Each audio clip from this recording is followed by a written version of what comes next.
ایسا کام کیا جائے، یعنی ترجیحات ایسی طے کر لی جائیں کہ جو بہت ضروری ہے اور جس کے اثرات جلدی نکلنے والے ہیں، اور جو آپ کے لیے لازمی ہے آپ سب سے پہلے اس کو ترجیح پر رکھیں اور آپ اس کو سر انجام دیں۔ اور پھر یہ کہ رسول اللہ صلی اللہ علیہ وسلم کا بر وقت اور فوری فیصلہ، یہ تیسرا نقطہ اور تیسری بات ہمیں سامنے آتی ہے کہ اگر مثال کے طور پر کوئی ہجرت کا معاملہ ہے یا غزوات ہیں یا معاہدات ہیں، یہ تین باتیں ہیں، یعنی معاہدات ہو گئے، غزوات ہو گئے اور ہجرت ہو گئی۔ آپ دیکھیے کہ کس طرح رسول اللہ صلی اللہ علیہ وسلم نے اس کے لیے بر وقت آپ نے فیصلہ فرمایا اور فوری فیصلہ فرمایا۔ انگلش میں کہتے ہیں کہ جسٹس ڈیلیڈ جسٹس ڈینائڈ، کہ اگر کوئی فیصلہ یا کوئی عدل، کوئی انصاف کا معاملہ اگر اس کو آپ مؤخر کرتے ہیں تو گویا کہ آپ اس کا انکار کرتے ہیں۔ تو لہٰذا رسول اللہ صلی اللہ علیہ وسلم کی سیرت سے ہمیں یہ بھی معلوم ہوتا ہے کہ بر وقت اور فوری فیصلہ، اور پھر اعتدال اور توازن، یہ بھی سیرت سے ہمیں معلوم ہوتا ہے، یعنی عبادات ہیں تو ان میں بھی ایک اعتدال اور ایک توازن ہمیں نظر آتا ہے، اور اسی طرح معاشرتی تعلقات ہیں ان میں بھی توازن ہے، دعوت اور تعلیم کا معاملہ ہے تو اس میں بھی بیلنس ہے، سیر و تفریح ہے، یعنی اس وقت سیر و تفریح یہی ہوتی تھی کہ رسول اللہ صلی اللہ علیہ وسلم صحابہ کے ساتھ نکل جایا کرتے تھے، یعنی واک کرتے تھے۔ سیر و تفریح یہ ہوتی تھی کہ جیسے کشتی، ریسلنگ ہو جانا، آپس میں جس طرح تیر اندازی کرنا، تو یہ ایک سیر و تفریح کا معاملہ، یا بیٹھ کر ایک دوسرے کو زمانہ جاہلیت پرانی باتیں بھی صحابہ رسول اللہ کے سامنے ذکر کرتے تھے، اور آپ صلی اللہ علیہ وسلم کو ایسی باتیں سناتے جس سے آپ ہنستے اور مسکراتے تھے، تو یہ سیر و تفریح بھی تھی، لیکن اس میں اعتدال اور توازن۔ یہ نہیں ہے کہ اتنا مذاق کرو، بیٹھے رہو اور اپنا وقت ضائع کرتے رہو، ہنستے رہو بیٹھ کر، نہیں، یہ بھی انسانی ضرورت ہے کہ انسان ہنستا ہے، مذاق کرتا ہے، لیکن اس میں توازن اور اعتدال یہ ضروری ہے۔ رسول اللہ صلی اللہ علیہ وسلم نے فرمایا کہ اِنَّ لِجَسَدِكَ عَلَيْكَ حَقًّا، کہ تجھ پر تیرے جسم کا بھی حق ہے۔ اب اس کے بعد جو پانچواں نقطہ، پانچویں بات جو ہمیں نظر آتی ہے آپ صلی اللہ علیہ وسلم کی سیرت سے، وہ یہ ہے کہ کاموں کی تقسیم، ذمہ داریوں کو سونپنا اور پھر ان ذمہ داریوں کو تقسیم کرنا، یعنی اپنے لوگوں میں یہ دیکھ لینا کہ اس میں کس کام کی اہلیت ہے، اس میں کس کام کی اہلیت ہے، جو جس کی اہلیت رکھتا ہے اور جس کی مہارت رکھتا ہے اس کو وہی کام سپرد کر دینا کہ وہ اس کو سر انجام دے۔ یہ بہت ضروری ہوتا ہے۔ آپ کسی ادارے میں ہیں، کسی نظم میں آپ اگر رہتے ہیں تو آپ ہمیشہ اس چیز کو ہنٹ کیجئے، آپ تلاش کیجئے کہ آپ کے دوستوں میں، احباب میں، آپ کے ساتھ رہنے والوں میں، آپ کے جو وابستہ لوگ ہیں ان میں کیا خوبی ہے، ان میں کیا صلاحیت ہے، ان کو اس کے مطابق کام آپ سپرد کریں، تو اس سے آپ کا نظم مضبوط ہوتا ہے، آپ کا ادارہ بہترین طریقے سے کام کرتا ہے۔ تو رسول اللہ صلی اللہ علیہ وسلم کی یہ پانچویں بات۔ اب آخری بات میں آج کی بیان کرتا ہوں، وہ یہ ہے کہ فارغ وقت کو کس طرح قیمتی بنایا جائے۔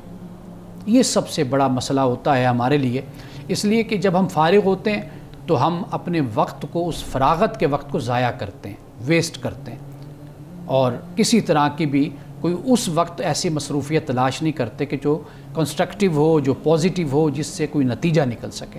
اللہ پاک نے رسول اللہ صلی اللہ علیہ وسلم سے یہ فرمایا کہ فَإِذَا فَرَغْتَ فَانْصَبْ، کہ جب آپ فارغ ہوں تو پھر آپ اپنے آپ کو مصروف کر لیا کریں، یعنی کہ کوئی تعمیری اور مثبت کوئی ایسی مصروفیت کہ جو نتیجہ خیز اور جو اچھی ہو، اس میں آپ اپنے آپ کو مصروف کر لیا کریں۔ آپ دیکھیے کہ رسول اللہ صلی اللہ علیہ وسلم گھر میں تشریف لاتے تھے، باہر کی مصروفیات کو نپٹا کر جب آپ آتے تھے تو اپنے گھر میں مصروف ہوتے تھے، یعنی ایسا نہیں ہوتا تھا کہ آپ بیٹھیں اور آپ کہیں جی اب میں آ گیا ہوں تھک کر یا باہر سے آیا ہوں تو اب لوگ اب میری خدمت کرنا شروع کر دو، نہیں، بلکہ رسول اللہ صلی اللہ علیہ وسلم خود کاموں میں بھی شریک ہو جایا کرتے تھے، گویا کہ وہ گھر کی جو فراغت کا وقت ہوتا تھا، فارغ ہونے کا، وہ آپ اپنے ازواج کی دلجوئی کے لیے اور آپ اپنے ازواج کی خدمت کے لیے اور گھر کے کام کاج میں آپ اپنے آپ کو مصروف رکھ لیا کرتے تھے، اور گھر میں ہی فراغت ہوتی تھی تو اللہ کے ذکر، جیسے قرآن نے کہا فَإِذَا فَرَغْتَ فَانْصَبْ وَإِلَىٰ رَبِّكَ فَارْغَب، اپنے رب کی طرف آپ رغبت کیجئے، اپنے رب کی طرف متوجہ ہو جائیے۔ تو رسول اللہ صلی اللہ علیہ وسلم کی سیرت سے یہ جو 6 باتیں میں نے بیان کی ہیں، یہ وہ 6 باتیں ہیں کہ جو کامیاب لوگوں کی صفات ہیں، ان کی اوصاف ہیں، ان کی خوبیاں ہیں۔ تو رسول اللہ نے 23 سال کے عرصہ میں جو ایک انقلاب برپا کر دیا مکہ اور مدینہ میں، اور خاص طور پر عرب میں، وہ معلوم یہی ہوتا ہے کہ رسول اللہ صلی اللہ علیہ وسلم کی سیرت آپ کا اخلاق اور کردار اور آپ کی زندگی میں جو ایک ویل پلاننگ تھی، ایک نظم تھا، یہ بتاتا ہے کہ اسی سے ہی اللہ سبحانہ و تعالیٰ پھر کامیابی اور کامرانی عطا بھی فرماتا ہے۔ گردش روزگار کے معاملات میں اور اسی طریقے سے اس مصروف زندگی کے اندر کہ جہاں ہر کوئی اپنے معاملات کے اندر لگا ہوا ہے، وقت کا تعین، اس کی تنظیم سازی، یہ بہت امپورٹنٹ موضوع آپ نے رکھا آج کا۔ آپ کی آخری بات سے ہی میں ایک سوال آپ کے سامنے رکھوں گا۔ آپ نے فرمایا کہ جو فراغت ہے اس میں اپنے معاملات کو درست رکھیں اور اس کو کام میں لائیں۔ یہ جو فراغت ہے یہ بھی تو خدا کی ایک نعمت ہے کہ انسان کو وقت ملا ہے تھوڑا سا فری رہنے کے لیے، اپنے آپ کو وقت دینے کے لیے۔ ہم اس کو فراغت کہتے ہیں، ہم اس کو خدا کی نعمت نہیں سمجھتے، اور فراغت سے ہمارا وہ سب کانشیسنس میں ہمارا کچھ جو ایک خیال ہوتا ہے نا، وہ یہی ہوتا ہے کہ اب یہ ویلا ہے، جس کو ہم پنجابی میں کہتے ہیں، اس کو کوئی کام نہیں ہے، یہ کوئی پروڈکٹیو چیز نہیں ہے، اب یہ فارغ ہے تو اس لیے یہ ان پروڈکٹیو انسان بن گیا ہے۔ تو یہ خدا کی بڑی نعمت نہیں ہے فارغ رہنا؟ رسول اللہ صلی اللہ علیہ وسلم نے صحت کو اور فراغت کو، ان دونوں چیزوں کو بڑی نعمت آپ نے قرار دیا ہے، یعنی صحت بیماری سے پہلے اور فراغت مصروفیت سے پہلے۔ یہ اس لیے نعمت قرار دیا ہے کہ یہ وہ وقت ہوتا ہے کہ جب آپ کوئی بہتر پلان بنا سکتے ہیں، منصوبہ سازی کر سکتے ہیں، سوچ سکتے ہیں، اپنی زندگی کو آپ بہتر طریقے سے آگے لے کر جا سکتے ہیں۔ یعنی مثال کے طور پر ہم بچوں سے کہتے ہیں نا کہ ابھی آپ پر وہ ذمہ داریاں نہیں ہیں کہ جس کی وجہ سے آپ اپنی خواہش اور جو بننا چاہتے ہیں، جو کرنا چاہتے ہیں، وہ آپ نہ کر سکیں، ابھی آپ کے پاس فراغت ہے۔ یعنی فراغت سے مراد بالکل وہ آئیڈلنس جس کو کہتے ہیں وہ مراد نہیں ہوتی۔ یعنی آپ یوں کہہ لیجئے کہ یہ وہ وقفہ ہے، یہ وہ وقت ہے کہ جس میں آپ سوچ سکتے ہیں، اس میں آپ پلاننگ کر سکتے ہیں، منصوبہ سازی کر سکتے ہیں۔ یہ وہ بہت بڑی نعمت ہوتی ہے۔ ورنہ آپ دیکھیے کہ جب انسان مصروف ہوتا ہے نا، پھر انسان اپنے بس میں نہیں ہوتا، دوسروں کے بس میں ہوتا ہے، دوسروں کے کنٹرول میں ہوتا ہے۔ یعنی جیسے شادی ہو گئی، بچے ہو گئے، تو پھر معاملہ کیا ہوا؟ اب یہ معاملہ ہو گیا کہ اب دوسروں کی ذمہ داریاں پڑ گئی اور وہ ذمہ داری آ گئی۔ یا جیسے آپ سمجھ لیجئے کہ جیسے کئی لوگ ہم نے دیکھے ہیں خاندان کے بچپن میں، لڑکپن میں ہی بچے پر ذمہ داری آ گئی کہ والد فوت ہو گئے یا والدہ دنیا سے چلی گئی۔ ہمارے ایسے بہت سے جاننے والے ہیں، تو وہ بیچارے شروع سے ہی، اب وہ جو ایک ان کے پاس وقت تھا فراغت کا، سوچنے کا، ایک ان کا بچپنا تھا، وہ ختم ہو گیا۔ تو یہی معاملہ صحت کے ساتھ بھی ہوتا ہے۔ جب آپ صحت مند ہیں تو آپ یہ اس کو غنیمت سمجھیے۔ رسول اللہ نے فرمایا کہ غنیمت سمجھو صحت کو بیماری سے پہلے۔ تو لہٰذا تو یہ جو وقت آپ کے پاس ہے، خدا کا شکر ادا کرنا چاہیے کہ اس وقت میں ہم بہت کچھ کر سکتے ہیں اپنے لیے، اپنے معاشرے کے لیے، اپنے خاندان کے لیے۔ یہ جو وقت کا ضیاع کا تصور ہمارے یہاں موجود ہے خاص طور پہ، اس کو ہم کیسے آئیڈینٹیفائی کریں کہ جو وقت کا ضیاع ہے وہ کیا ہوتا ہے؟ مثال کے طور پہ ہمارے ہاں اپنے آپ کو وقت دینا، اپنے ساتھ وقت گزارنا، یہ بھی وقت کا ضیاع تصور کیا جاتا ہے۔ کہتے ہیں فری بیٹھا ہوا ہے، کیا سوچ جا رہا ہے، ذہن میں غلط خیالات آ جائیں گے، ذہن اور طرف چلا جائے گا۔ پھر سیاحت کو ہم نے وقت کا ضیاع سمجھ لیا، پھر اسی طریقے سے کوئی گیم کھیلنے کو ہم نے وقت کا ضیاع سمجھ لیا۔ جیسے وہ کہتے ہیں کہاں گئے ہوئے تھے، تو کہتے ہیں میں کھیلنے گیا تھا، کہتے ہیں ضرور وقت ضائع کرنا تو کوئی اور کام کر لیتے۔ تو یہ جو وقت کے ضیاع کی خاص ڈیفینیشن ہم نے بنا لی ہے، پھر ہم نے میوزک کو کہہ دیا کہ نہیں یہ تو آپ برا کام کر رہے ہیں، اس سے اچھا تو کہیں اور وقت لگا لیتے۔ فلم دیکھنا ہمارے نوجوان دیکھتے ہیں، ڈرامہ دیکھتے ہیں، تو اس کو بھی ہم نے کہہ دیا کہ وقت کا ضیاع ہے۔ تو یہ وقت کے ضیاع کو کیسے سمجھا جائے؟ ہمارے ہاں جو معیار بن گیا نا کسی چیز کو ضائع کرنے کا، وہ ہم نے اپنا خود اس کو تشکیل دیا ہے۔ اس میں ہمارے سماجی رویے بھی ہیں، ہمارا تعلیمی نظام بھی ہے کہ جس میں ہم ایک چیز کو خود ہی وضع کرتے ہیں، خود ہی بناتے ہیں۔ ہم نے یہ سمجھ لیا ہے کہ جو سیر و تفریح ہے، جو ایکٹیویٹیز ہیں، سرگرمیاں ہیں، شاید یہ وقت کا ضیاع ہے۔ جبکہ اگر دیکھا جائے تو جس سے بھی انسان کی شخصیت پروان چڑھتی ہے، اس کی تعمیر ہوتی ہے، وہ وقت کا ضیاع نہیں ہوتا۔ یعنی مثال کے طور پر کھیلنا ہے، فٹ بال کھیلتا ہے، کوئی کرکٹ کھیلتا ہے، کوئی ہاکی کھیلتا ہے، آپ دیکھیے اس کو جسمانی صحت اس کو ملتی ہے۔ جم جاتا ہے، وہاں پر وہ اپنا جم جوائن کرتا ہے، ورزش کرتا ہے، ایکسرسائز کرتا ہے، تو یہ اس کے وقت کا ضیاع نہیں ہے۔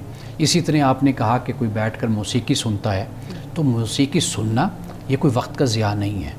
وہ یہ ہے کہ انسان اس وقت ٹرینکویلٹی جس کو ہم کہتے ہیں کہ وہ ایک سکون چاہتا ہے, وہ کمفرٹ زون میں چلا جاتا ہے نا, یعنی وہ ایک خاص حالت میں ہوتا ہے, تو وہ وقت کا ضیاع نہیں ہے.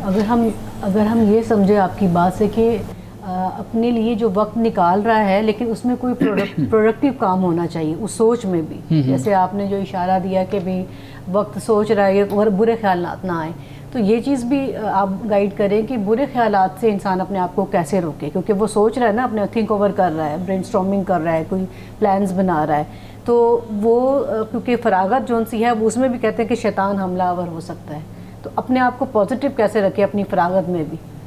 دیکھیے فراغت یہ جو ہے نا, فارغ ہونا اور اس میں شیطان کا حملہ ہونا, وہ اس سے مراد یہ ہوتا ہے کہ منفی اثرات, یعنی انسان اپنے آپ کو اس حالت میں رکھتا ہے کہ وہ اس وقت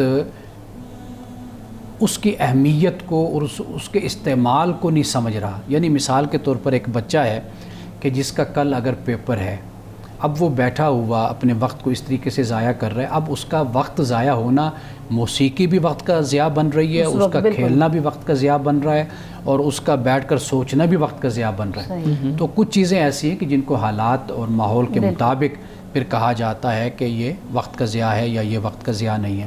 یعنی مثال کے طور پر اگر کل کسی نے سفر کرنا ہے اور اس نے اپنے سفر کو شروع کرنا ہے, لیکن اس سے پہلے اس نے ابھی تک اپنی بکنگ نہیں کروائی اور اس نے ٹکٹ نہیں لی, اب معاملہ اصل یہی ہو جاتا ہے نا کہ پھر اب وہ اس نے کسی منزل تک پہنچنا ہے, وہاں پر کوئی کام سر انجام دینا ہے, اب وہ بیٹھا ہوا ہے, بے شک وہ کسی کام میں ہوگا, آپ کہیں کہ کیوں وقت ضائع کر رہے ہو, حالانکہ وہ مصروف ہے, آپ اس کو دیکھ رہی ہیں کہ وہ مصروف ہے, لیکن اس کے باوجود آپ اس کو کہہ رہے ہیں کیوں وقت ضائع کر رہے ہو. بالکل صحیح. تو گویا کہ وجہ کیا, وجہ یہ ہے کہ جو آپ کی ترجیح اور پریورٹی ہے اس لحاظ سے اگر آپ دیکھتے ہیں تو اس کا یہ کام وقت کے ضیاع میں شمار ہوتا ہے.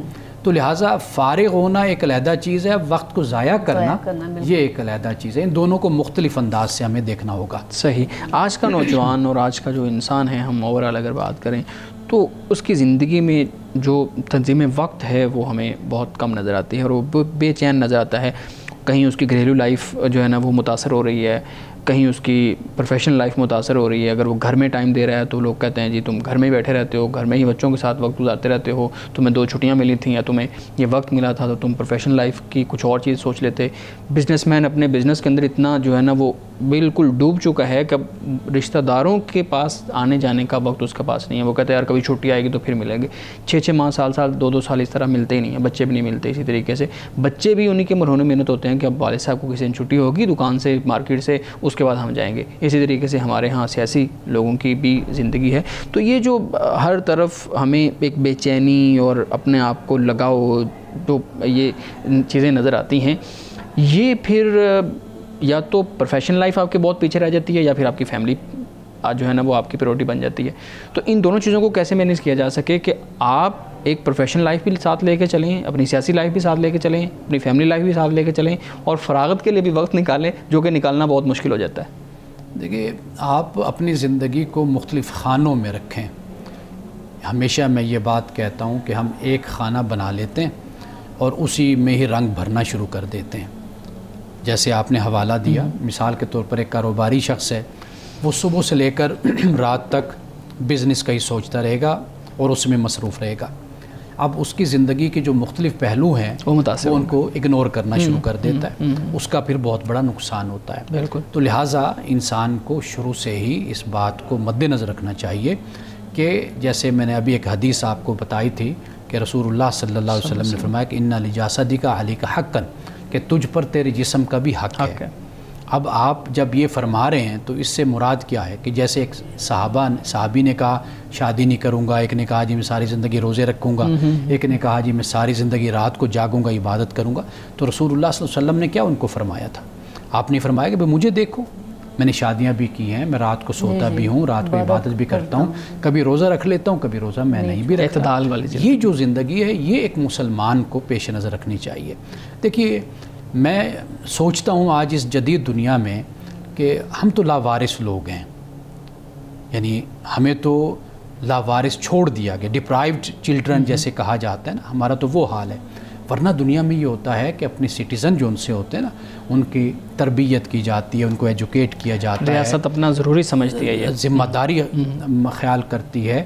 تو ہمارا معاملہ یہ ہے کہ ہم بیمار ہو جائیں تو کدھر جائیں، ہم پڑھنا چاہتے ہیں تو کدھر جائیں.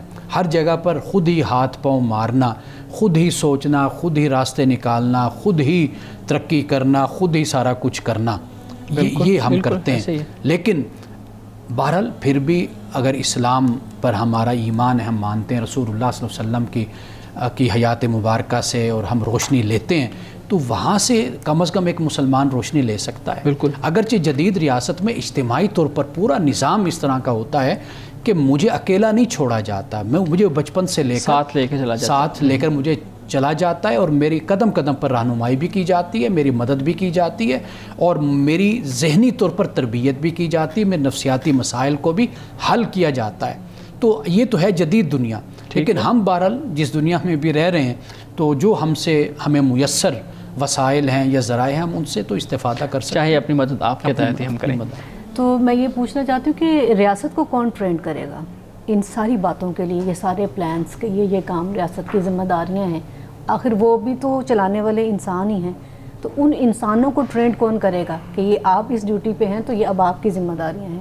یا پھر یوں کہیے کہ یورپی ممالک میں جہاں کی یہ ریاست بہت مثبت طریقے سے یہ کام کر رہی ہے، ان لوگوں کو اس حد تک کون لے کر آیا، ان کے پلانس کیسے کامیاب ہونے شروع ہوئے اور ان کو ان ذمہ داریوں کا احساس کیسے دلوایا گیا؟ دیکھیے، اگر آپ تاریخ کو پڑھیں تو اس میں سوشل ریفارمز اس کی بڑی اہمیت ہوتی ہے. سوشل ریفارمز کی میں مثال اس طرح دیا کرتا ہوں. ایک وہ شخص ہوتا ہے کہ جسے راتوں رات دولت مل گئی، پیسہ مل گیا، اس کا جو ایٹیچیوڈ اور رویہ ہوتا ہے وہ اس سے بالکل مختلف ہوتا ہے کہ جو نسل در نسل ایک امارت کی زندگی، ایک دولت میں وقت گزارتے ہیں، کاروبار کرتے ہیں، بزنس کرتے ہیں، ایک سٹیٹس کی زندگی گزارتے ہیں. وہ اس کا رویہ اور اس کے رویے میں زمین آسمان کا فرق ہوتا ہے. بالکل صحیح. سوشل ریفارمز قوموں کو اس طرح بناتے ہیں. ایک ہوتا ہے کہ آپ کے تیل کے کنویں نکل آتے ہیں، آپ یکدم امیر ہو جاتے ہیں، ایک یہ طریقہ ہوتا ہے. ایک یہ ہوتا ہے کہ آپ سوشل ریفارمز کرتے ہیں، معاشرہ گریجولی آگے بڑھتا ہے، ترقی کرتا ہے. قومیں جب اس طرح آگے بڑھتی ہیں تو پھر آپ دیکھتے ہیں کہ ان کے رویوں میں، ان کے طریقوں میں ایک ٹھہراؤ آپ کو نظر آتا ہے، قانون کی پابندی نظر آتی ہے، وہاں پر آپ کو ایک سلجھاؤ نظر آتا ہے. ایک تو سوشل ریفارمز بڑی اہم ہوتی ہیں. جہاں تک آپ نے یہ بات کی، دیکھیے ریاست کو چلانے والے لوگ ہوتے ہیں اور جو ذمہ داریاں دی جاتی ہیں ان ذمہ داریوں کا ایک کرائٹیریا ہوتا ہے، ایک معیار ہوتا ہے. ہمارے معاشرے سے یہ لوگ آگے بڑھتے ہیں اور ان کی تربیت ہوتی ہے، ان کی تعلیم ہوتی ہے، پھر ان کو یہ ذمہ داریاں دی جاتی ہیں. یہ کوئی آنن فانن کوئی اچانک یہ سارا نظام تشکیل نہیں پاتا، نہ وجود میں آتا ہے.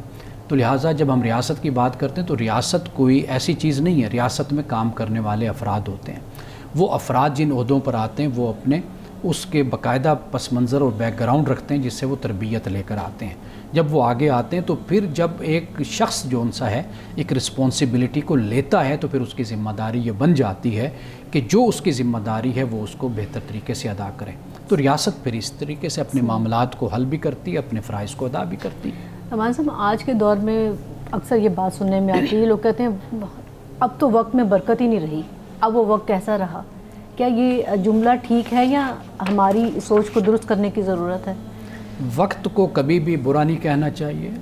منع کیا گیا ہے وقت کو، زمانے کو کہ آپ برا کہیے. اصل معاملہ یہ ہے کہ انسان اپنے آپ پر نظر ڈالے، اپنا احتساب کرے.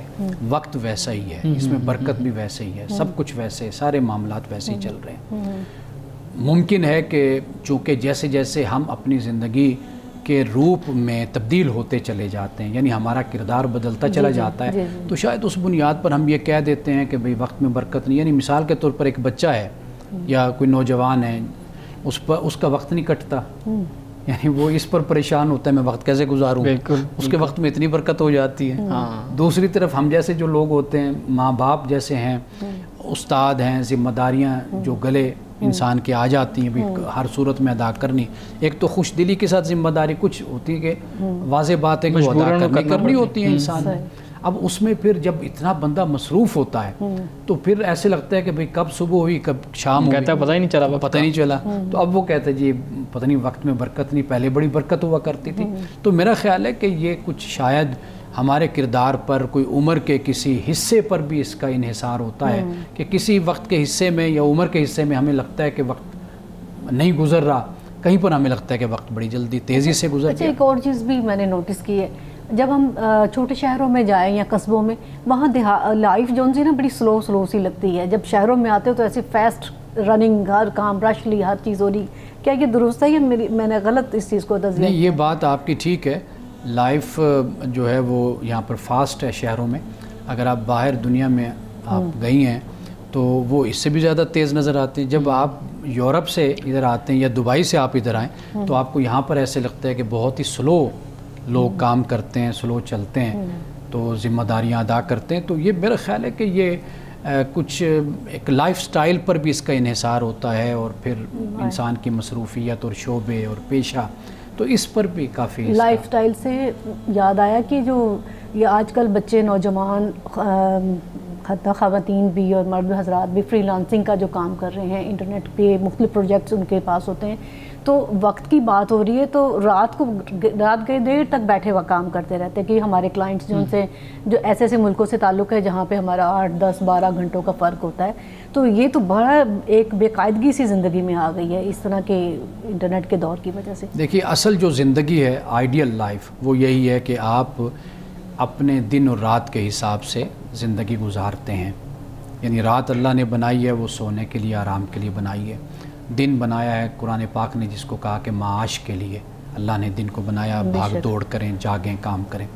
اب لیکن چونکہ جب آپ نے دنیا کے ساتھ چلنا ہے اور اس دنیا کے ساتھ کہ جس کے ساتھ چلنے پہ آپ مجبور ہیں اپنی معاشی ترقی کے حوالے سے اور استحکام کے حوالے سے، تو وہاں پر پھر مجبوری ہے کہ آپ اس طریقے سے آپ کو زندگی گزارنی ہے کہ آپ رات کو جاگتے ہیں اور آپ کو دن کو آپ کو پھر سونا ہوتا ہے. لیکن بہرحال اس کے بہت گہرے اثرات ہیں انسانی وجود پر، انسانی جسم پر، انسانی مزاج اور نفسیات. لیکن ہم یہ بھی تو سمجھ سکتے ہیں کہ یہ جو آپ نے بیان کیا کہ جو سکون ہے وہ رات میں ہے، تو یہ بھی تو ممکن ہے کہ ہم یوں سمجھ لیں کہ جو سکون کا وقت ہے ہم اس کو رات تصور کر لیتے ہیں، یعنی اس کو ہم تصور کر لیتے ہیں کہ یہ ہمارے لیے رات ہے. کیونکہ اب یہ گلوبل ورلڈ دنیا بن گئی ہے، اب دن اور رات کا جو متعین ہے وہ تو ختم ہو چکا ہے ایک طرح سے کاروبار کے اندر، اپنے معاملات کے اندر، معاش کے اندر.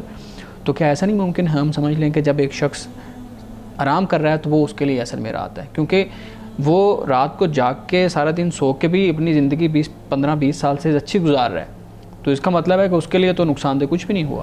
دیکھیے، اگر ہمارے سوچنے سے یا سمجھنے سے ایسا ہوتا ہے تو سبحان اللہ.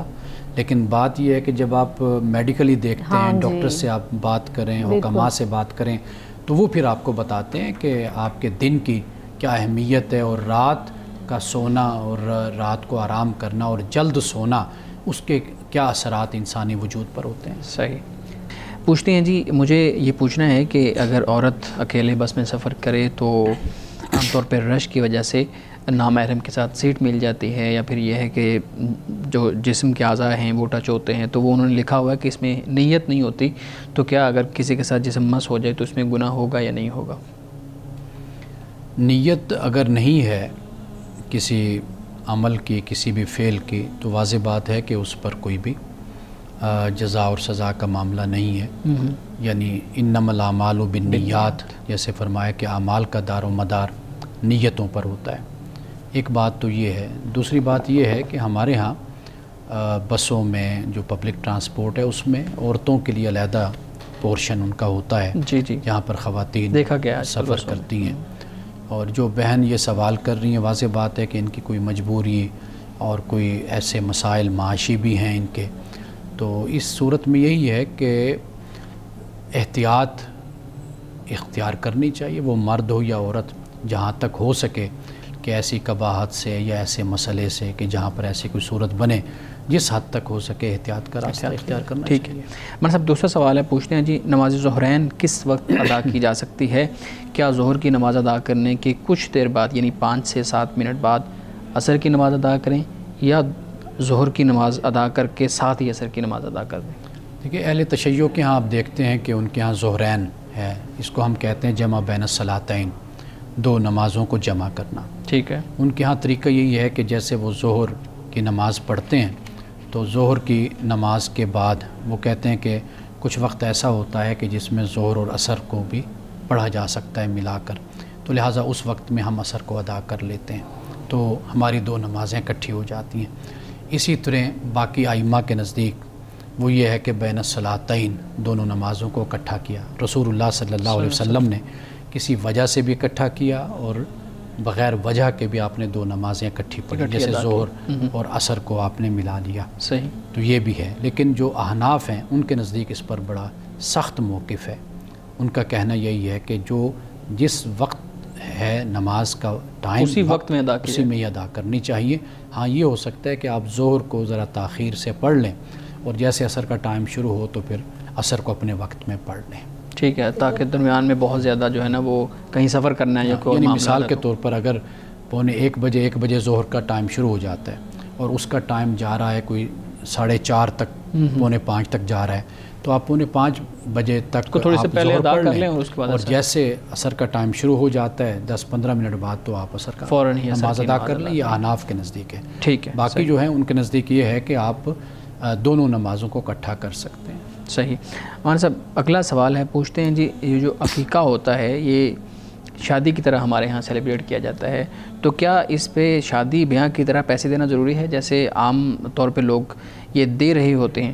پوچھتے ہیں کیا یہ مذہبی طور پر ضروری ہے یا یہ کوئی معاشرتی، اخلاقی یا سماجی رویہ ہے؟ شادی پر بھی پیسے دینا کوئی لازمی اور ضروری نہیں ہے، یہ ایک ہماری روایت ہے، ایک رسم ہے، ہم اس پر عمل کرتے ہیں۔ ٹھیک۔ یہ ایک اس پہلو سے بھی ہوتا ہے کہ جس کی شادی ہے، بچے کی ہے، والدین کو سپورٹ ہو جاتی ہے، بچے کو تحفہ ایک مدد ہو جاتی ہے، یہ بھی ایک رسم ہے ہمارے یہاں، لیکن اس کو اپنے اوپر اس طریقے سے مسلط نہیں کرنا چاہیے کہ جس سے شادی والے کے لیے بھی مسئلہ بن جائے اور جو وہاں پر شرکت کرے اس کے لیے بھی ایک مسئلہ بن جائے۔ صحیح۔ مولانا صاحب شادی کیسے لگتی ہے جب گفٹ نہ دیا جائے اور تحفہ نہ اچھا، عقیقے پہ بات ہو رہی ہے تو میں یہ بھی پوچھ لوں کہ یہ جو عقیقہ ہے یہ آپ وضاحت کر دیں، یہ ضروری ہے؟ لوگ سمجھتے ہیں کہ بہت ضروری ہے، اور پھر یہ بھی لوگ سمجھتے ہیں کہ جو بیٹا ہے یعنی جو میل ہے، بوائے ہے، اس کے لیے 2 جانور آپ نے کرنے ہی کرنے ہیں، 2 بکرے کرنے ہیں۔ عام طور پر لوگ ایک اس لیے نہیں کرتے، کہتے ہیں جی سنت یہ ہے کہ رسول اللہ نے حکم دیا، آپ نے فرمایا کہ 2 کرنے چاہیے تو اس لیے ہم 2 کر رہے ہیں۔ تو آپ ایک تو اس کی حیثیت بیان کر دیجیے گا اور دوسرا یہ 2 جانوروں والی بھی بات وضاحت کر دیں۔ دیکھیے یہ عرب کی ایک رسم تھی، ایک طریقہ تھا، رسول اللہ صلی اللہ علیہ وسلم نے بھی اس کو ادا فرمایا، اس لیے ہم اس کو سنت کہتے ہیں۔ ٹھیک ہے۔ اور یہ جو 2 بکرے یا ایک بکرا بچی کی طرف سے، اس کا کوئی تصور نہیں ہے، کوئی لازم اور ضروری نہیں ہے۔ آپ دونوں کا برابر کر دیں، بیٹی کا زیادہ کر دیں، بیٹے کا کم کر دیں، یہ اس میں کوئی اس بات کی کوئی تعلیم، کوئی حکم نہیں ہے کہ ضرور آپ نے بیٹے کا حصہ وہ زیادہ رکھنا ہے، بیٹی کا کم رکھنا ہے، برابر کر دیں، بیٹی کا زیادہ کر دیں یا بیٹے کا زیادہ کر دیں، تو اس کی کوئی پابندی نہیں ہے۔ اب اپنے حالات اور معاملے کے مطابق ماحول کے مطابق اس کو دیکھ لیں۔ ٹھیک ہے۔ اور یہ بھی آپ نے وضاحت کر دی کہ یہ کچھ ضروری نہیں ہے، یہ سنت ہے، انسان کے پاس استطاعت ہے کرتا ہے تو ایک خوشی ہے، ایک بچے کی طرف سے صدقہ ہے۔ بالکل صحیح ہے۔ ٹھیک جی، مس آپ کے سوال ہے؟ جی، نبوت ملنے سے پہلے اور نبوت ملنے کے بعد آپ صلی اللہ علیہ وسلم کے معمولات میں وقت کی خاص طور پہ تقسیم کے لحاظ سے کوئی خاص تبدیلی آئی تھی یا اسی طریقے سے ہی مطلب وہ خاص فرق نہیں پڑا؟ دیکھیے فرق تو واضح بات ہے کہ پڑا، اس لیے کہ آپ صلی اللہ علیہ وسلم نبوت کے اعلان سے پہلے یا نبوت کے منصب پر فائز ہونے سے پہلے آپ کی جو زندگی تھی، ایک تو وہاں کی جو اجتماعی زندگی تھی اس میں آپ کی شراکت بھی تھی۔ ہمیں یہ بھی ثبوت ملتا ہے کہ آپ نے تجارت بھی کی، آپ نے کاروبار بھی کیا، یہ بھی اس کا بھی ہمیں ثبوت ملتا ہے۔ لیکن جب ہم یہ دیکھتے ہیں کہ آپ کی جو نبوت کے بعد کی زندگی ہے وہ تو کلیتاً پھر نبوت کے ساتھ خاص ہو گئی، یعنی اس فرض جو آپ کے اللہ تعالیٰ نے آپ جو فرائض بیان فرمائے اور جو ایک نبی کے جو فرائض ہوتے ہیں تو آپ نے ان کو پھر ادا کیا، اللہ تعالیٰ کا پیغام، اللہ کا حکم، اللہ کی وحی آپ نے لوگوں تک پہنچائی۔ پھر یہ جو معاملہ تھا کہ کلی طور پر کاروبار، تجارت اور وہاں کی جو ایکٹیویٹیز اور سرگرمیاں تھیں ان پر پھر آپ کا جو مقام نبوت ہے یا فریضہ نبوت ہے پھر وہ غالب آ گیا، اس کو پریفرنس اور اس کو ترجیح حاصل ہو گئی۔ یہ سب سے بڑا بنیادی فرق ہمیں نظر آتا ہے۔ مولانا صاحب حدیث مبارکہ بیان کیجیے گا۔ رسول اللہ صلی اللہ علیہ وسلم نے 7 قسم کے لوگ ان کے بارے میں فرمایا کہ اللہ کے عرش کا سایہ ان کو نصیب ہوگا۔ ان میں سے ایک شخص آپ نے بیان فرمایا کہ وہ ہوگا کہ جو اللہ کی تنہائی میں، یعنی تنہائی میں اللہ کو یاد کرے اور اس کی آنکھوں سے آنسو رواں ہو جائیں، یعنی تنہائی میں ہو، اللہ کو یاد کرے تنہائی میں اپنی خلوت میں، اور پھر اس کی آنکھوں سے آنسو بہنا شروع ہو جائیں، تو رسول اللہ نے فرمایا کہ اس شخص کو بھی کل قیامت کے دن اللہ تعالیٰ اپنے عرش کا سایہ عطا فرمائے گا۔ ناظرین کرام، اس دعا کے ساتھ اپنے پروگرام کا اختتام کریں گے۔ اللہ رب العزت حسن کلام اور تاثیر کلام عطا فرمائے، ہماری زبان کے گروں کو کھول دے اور سننے والوں تک خیر کا پیغام پہنچے۔ اجازت دیجیے، خدا حافظ۔